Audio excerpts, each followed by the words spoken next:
Il faut que l'exécutif reprenne en main le gouvernement de la France. Il parle de Ah 49.3. bah oui, il faut changer aussi un certain nombre de règles.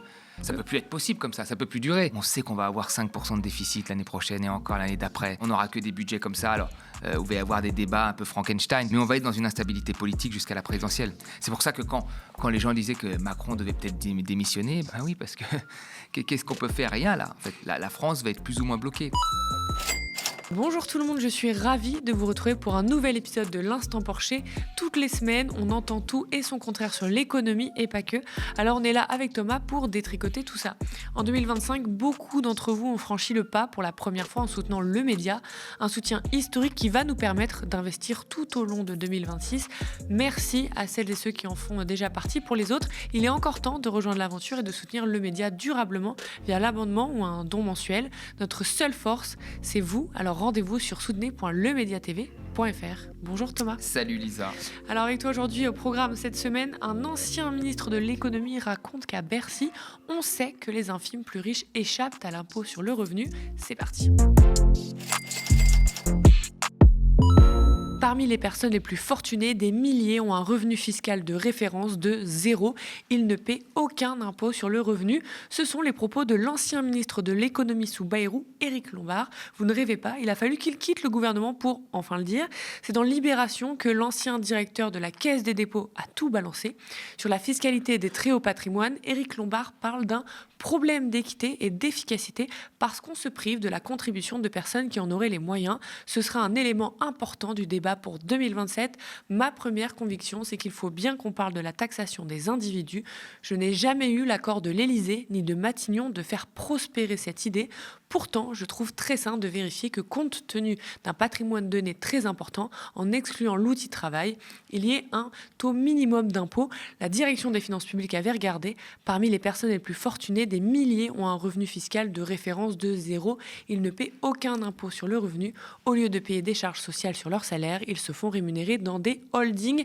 Ces mécanismes sont légaux mais injustes. Une sortie qui a fait beaucoup parler.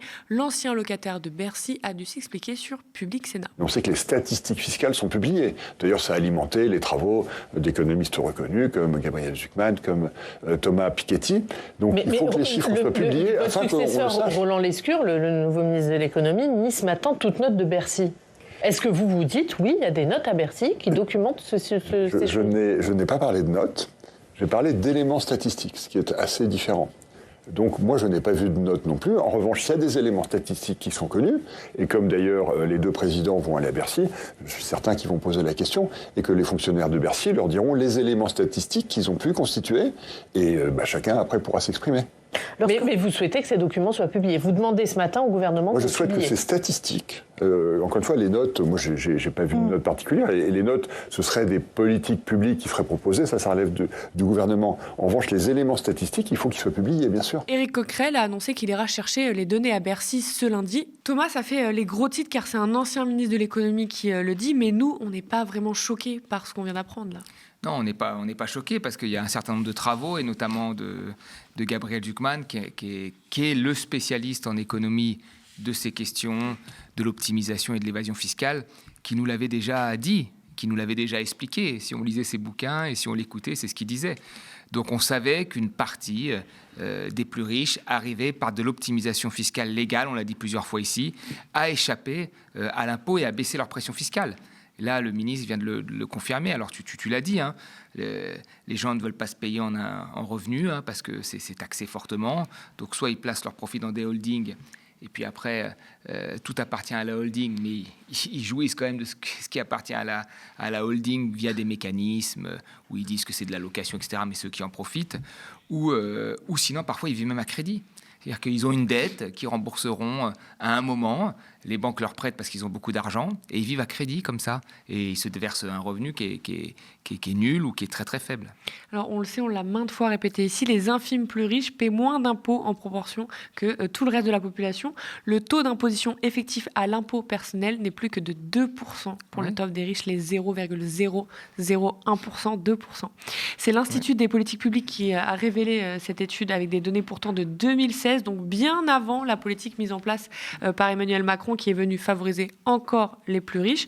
Et puis il y a Gabriel Zucman, tu viens de le citer, économiste qu'on commence à bien connaître ici, qui a ajouté que l'impôt sur les sociétés qui venait en partie compenser la faible imposition personnelle des ultra-riches en 2016 a fortement baissé depuis, compte tenu de la baisse du taux d'IS de 33 à 25% et de la baisse de l'impôt sur les sociétés à l'étranger, principalement aux États-Unis. C'est par tous ces mécanismes ajoutés l'un à l'autre qu'on arrive à un revenu fiscal de référence à presque zéro quand on est un infime plus riche. C'est exactement ça. Et tu as eu raison de le rappeler. Ça concerne vraiment que quelques milliers de gens très très fortunés. Pour la plupart des gens, les gens payent leurs impôts, ce qui explique la très forte redistribution qu'il y a en France, qui est une bonne chose. Mais une partie en haut échappe à ça, et les travaux de Zucman et de l'IEPP l'ont montré et convergent vers quasiment le même résultat. Moi, ce qui m'étonne là-dedans, c'est qu'il s'agit de quelques milliers de contribuables parmi les plus riches, donc ils sont très facilement identifiables par l'administration fiscale. Vous voyez, là, il ne s'agit pas de dizaines de milliers à aller chercher, parce qu'on met beaucoup d'efforts pour aller chercher des gens qui tricheraient à droite et à gauche. Là, on a quelques familles, quelques ménages qui ne payent pas, qui ne déclarent pas un revenu fiscal et qui font de l'optimisation fiscale. Donc, on sait très bien, moi, je pense, qui ils sont. Et ce qui prouve qu'il y a quelque part une connivence un peu entre des gens qui sont au pouvoir et des très riches, puisque ce problème n'a toujours pas été réglé. Il y a Arthur Guyouzouik, qui est co-responsable du pôle entreprise de l'IPP, on vient de le citer, qui a dépeint à France Info que parmi les ménages qui bénéficiaient en 2017 du plafonnement de l'impôt sur la fortune, 25% de ceux possédant plus de 2,5 millions d'euros de patrimoine avaient un revenu fiscal de référence inférieur à 6 900 euros, on parle de 2 500 foyers fiscaux. Il y a un énorme décalage donc, entre le revenu fiscal et le patrimoine. Comment c'est possible et permis surtout? Voilà, là, on parle en plus de gens, là on n'est pas dans les ultra riches qui ont plus de 100 millions, et malgré cela, des gens qui ont un gros patrimoine, 2,5 millions de patrimoine, c'est ce que tu as dit, et même eux arrivent à faire en sorte de baisser leur revenu fiscal. Et parce que les gens ne veulent... Alors oui, vous touchez de l'argent, soit vous touchez sous forme de revenus, soit vous touchez sous forme de dividendes. En forme de dividendes, déjà, vous avez la flat tax qui fait que vous allez payer moins que l'impôt sur le revenu. Et puis après, si vous allez plus loin dans les montages, vous pouvez mettre tous ces profits dans des holdings et vous verser un petit revenu et faire que la holding achète votre maison, qui est un bien professionnel, votre jet privé, et vous vivez finalement... avec ça. Ou vous pouvez, je l'ai dit, faire des prêts. Il y a beaucoup de gens qui font des prêts, qui ont une dette, qui font rouler comme des États, qui rembourseront quand ils mourront. Et donc là, ils n'ont pas d'impôt sur les revenus. Donc, en fait, on est sur des mécanismes permis, autorisés. Alors, c'est vrai que il faut le dire aussi, c'est-à-dire chaque fiscalité a toujours créé une forme d'échappatoire pour ces gens-là. Si Madame Bettencourt, qui a été la première fortune mondiale et première fortune française pendant très longtemps, héritière de L'Oréal, ne payait pas l'ISF, c'est qu'un échappatoire avait été créé pour que l'ISF ne prenne pas en compte les biens professionnels. Donc, d'où l'idée de Gabriel Zucman de faire en sorte de tout prendre en compte pour plus qu'il y ait ce jeu de vase communicant qui vise à s'appauvrir sur le revenu pour enrichir autre chose tout en bénéficiant de cette autre chose qui nous appartient. C'est plus possible de faire ça aujourd'hui. Enfin, tout ce qu'on vient d'entendre, ça ne montre pas qu'Éric Lombard a fait un virage à gauche. L'ancien ministre veut quand même protéger les entreprises. Je le cite, la taxe sur les holdings que propose le gouvernement taxe encore les sociétés. On avait commencé à travailler sur un projet qui était la taxation différentielle des hauts patrimoines.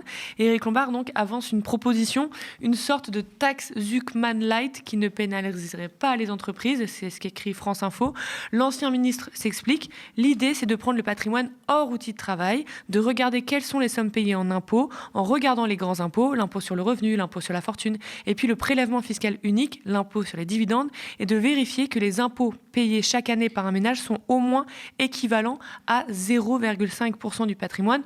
On est quand même loin de la taxe Zucman, là, dans sa proposition. Oui, on est loin, mais au moins, il y a une volonté d'aller regarder ce qui se passe. Et ça, c'est une bonne chose. Mais bien sûr, on est loin. Et ce que disait Thomas Piketty à juste titre, c'est que la taxe Zuckman, c'est le début seulement. C'est-à-dire qu'après, il faudra aller plus loin. Et il n'a pas tout à fait tort. Voilà. Et il n'a pas 2% sur un patrimoine qui augmente beaucoup plus vite chaque année. Donc, il n'a pas tout à fait tort de dire qu'il faudra aller plus loin, à terme. Mais moi, je suis assez d'accord. C'est-à-dire qu'il faut regarder maintenant ces mécanismes-là. Ils sont possibles, ils sont légaux parce qu'ils ont été mis en place. Et ils sont possibles parce qu'ils sont tolérés. Voilà. Après, il y a des fois de l'abus d'utilisation de règles de droit, c'est-à-dire quand tu abuses vraiment, que tu ne te mets aucun revenu, que tu vis à crédit alors que tu as une vie de roi, là, il y a un problème. Donc, il faut que l'administration fiscale aille voir ça, et puis après, il faut changer aussi un certain nombre de règles. Ça ne peut plus être possible comme ça peut plus durer.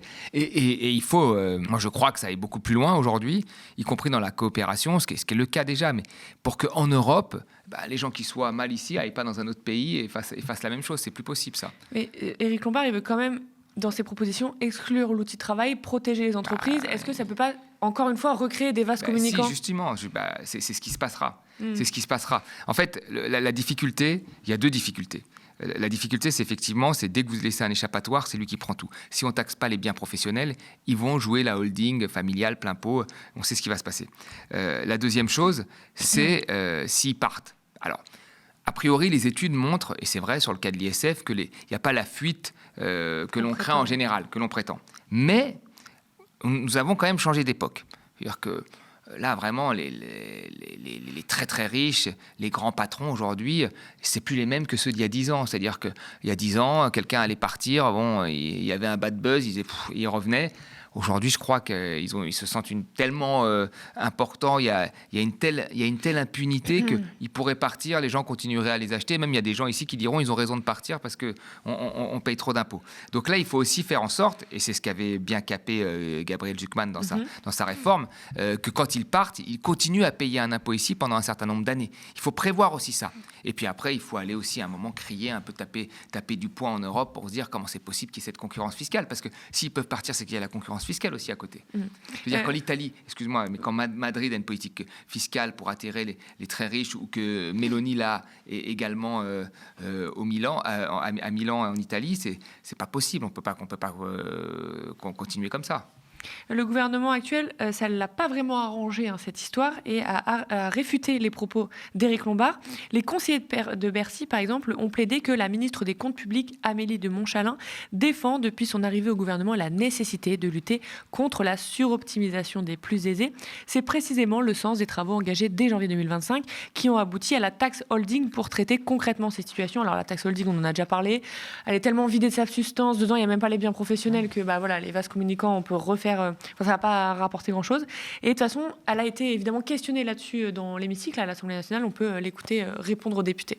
Il n'est pas vrai que des dizaines de milliers de Français fortunés ne paieraient aucun impôt sur le revenu. Il n'y a pas de document à Bercy qui le montrerait.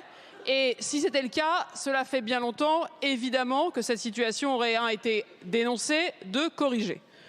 Troisième élément de la réponse, cela fait des mois, les yeux dans les yeux, Madame la députée, nous avons passé des heures ici sur un certain nombre de PPL, sur un certain nombre de débats, que le gouvernement, avec beaucoup de force, a dit qu'effectivement, si des mécanismes d'optimisation fiscale que nous connaissons amènent à ce que le taux d'imposition effectif moyen des plus fortunés de notre pays est plus bas que ce qu'il devrait être, il faut que nous changions la loi, parce que quand la loi permet la suroptimisation, la loi doit être changée. Je l'ai dit, je l'ai redit, nous l'assumons. À tel point que, troisième élément, ce gouvernement a déposé un projet de loi de finances avec un article 3 qui s'appelle une taxe sur les holdings, qui a fait l'objet de beaucoup de débats et qui permet précisément pour la première fois dans notre pays de mettre un mot, de mettre des outils et de mettre une réponse à une situation que nous ne nions pas, mais qu'il nous faut regarder avec efficacité. On peut voir que la ministre, là, joue vraiment sur les mots parce qu'on ne parle pas de dizaines de milliers,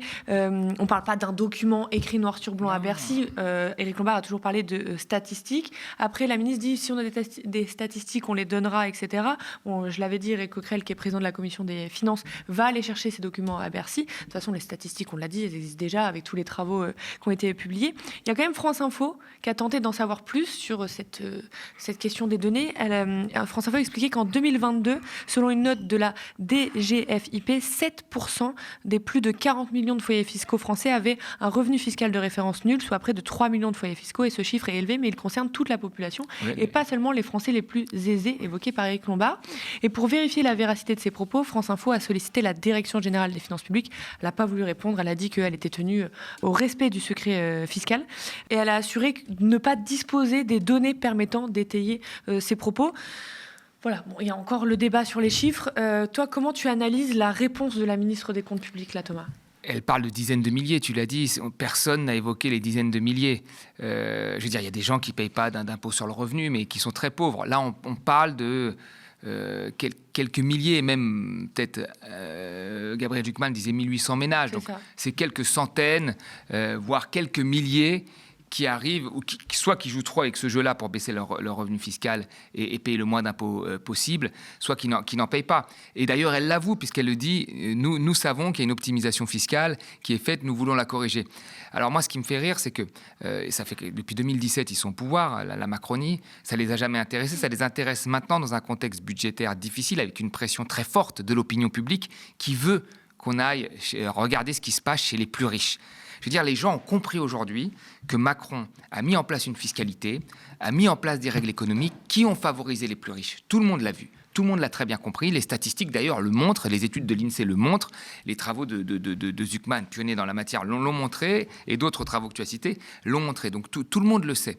Donc, aujourd'hui, les gens n'acceptent plus qu'on aille baisser les prestations sociales ou, par exemple, les retraites, ou qu'on leur dise qu'il faut qu'ils fassent des efforts, si les plus riches, qui n'en ont pas besoin, eux, n'en font pas, alors même qu'ils ont été gâtés par la politique fiscale de Macron. Donc elle le dit, donc maintenant il faut passer aux actes.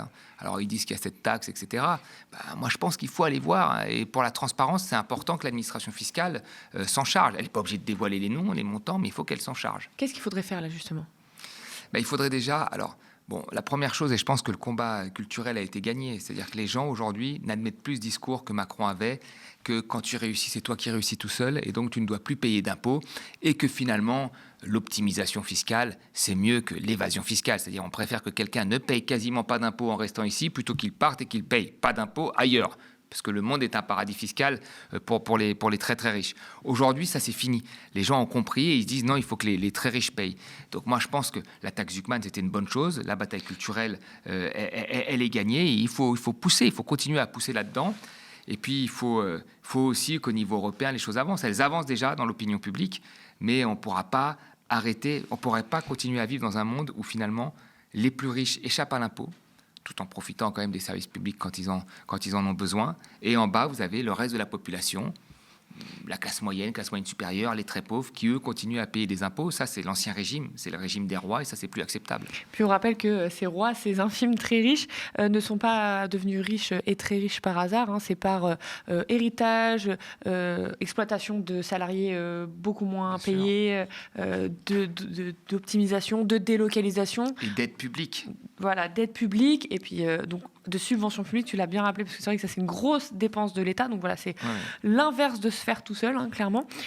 Est-ce que taxer les plus riches, c'est l'unique solution dans les problèmes d'inégalité aujourd'hui en France ? Non, il ne faut pas penser que si on taxe les plus riches, nous, on pourra payer moins d'impôts. Ça, c'est faux. C'est-à-dire que nous avons besoin dans notre système social, notre modèle social, nos services publics, les retraites, l'assurance maladie, etc. Nous avons besoin de socialiser, via les cotisations, un certain nombre de dépenses.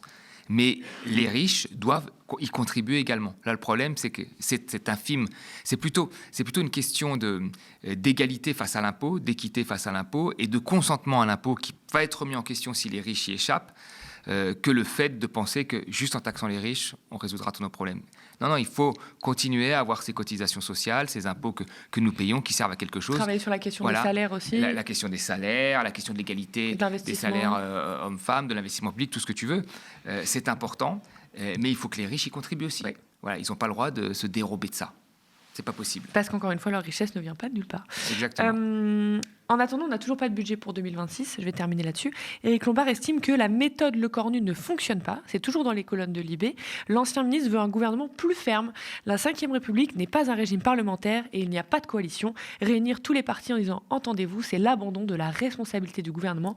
Il faut que l'exécutif reprenne en main le gouvernement de la France. Il parle de 49.3. Ah bah oui, Je le cite, le gouvernement a d'abord lâché les 2 jours fériés supplémentaires, sans contrepartie. Puis il a lâché la réforme des retraites, sans contrepartie.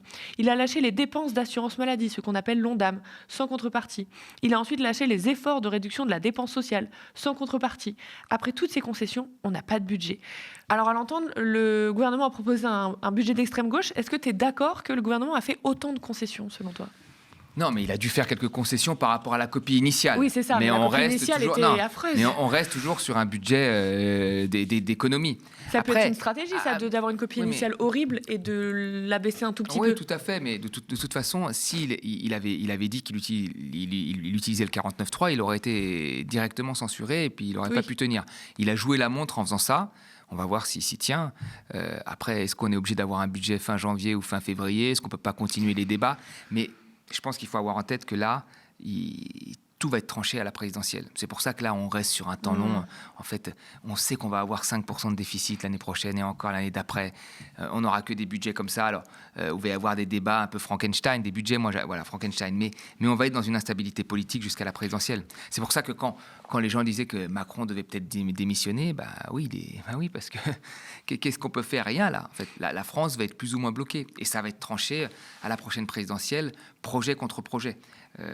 Il y aura le projet macroniste, il y aura le projet de gauche, il y aura le projet du RN qui économiquement ressemble au projet macroniste et les gens devront trancher. Voilà. Mais c'est ça, comment on peut trouver aujourd'hui un compromis politique entre le PS et les macronistes dans le sens où leurs programmes économiques sont censés être radicalement différents. Est-ce que c'est possible économiquement de faire un entre-deux et en plus, dans le même temps, qui doit aussi plaire aux républicains ? Je pense que dans le choix du PS, il n'y a pas que des raisons de programme. Si le PS a eu un programme, si le PS a un programme économique de gauche, c'est pas encore sûr à 100%. Normalement, c'est celui du NFP. Là, ils l'ont plus, voilà, ils l'ont plus qu'à l'époque de Hollande, mais le programme de Hollande ressemble un peu au programme de Macron. Hein. Donc, faudrait voir ce qu'ils appellent un programme. Mais bon, partons du fait qu'ils aient un programme de gauche. Le problème, c'est que dans leur tête, il n'y a pas que la question programmatique. Il y a aussi la question des municipales, la question du poste, la question de comment jouer sa carte. La dissolution, ça les arrange pas. Hein. Comment jouer la carte contre LFI. Donc, il y a toutes les questions politiques comme ça qui à mon sens, moi, affaiblissent le mouvement de gauche global, mais qui fait partie de la vie politique. Donc, je pense que dans leur arbitrage, il n'y avait pas que la question économique. Je pense qu'elle était assez minoritaire. C'était plutôt la question de la peur de la dissolution et de retrouver un peu d'espace face à LFI. J'ai attiré une dernière fois votre attention avant de se quitter. En 2025, beaucoup d'entre vous ont franchi le pas pour la première fois en soutenant le média. Un soutien historique qui va nous permettre d'investir tout au long de 2026. Alors merci à celles et ceux qui en font déjà partie. Et pour les autres, il est encore temps de rejoindre l'aventure et de soutenir le média durablement via l'abonnement ou un don mensuel. Notre seule force, c'est vous. Alors rendez-vous sur soutenez.lemediatv.fr. Spectateurs, abonnés, donatrices et sociaux, je vous dis à la semaine prochaine.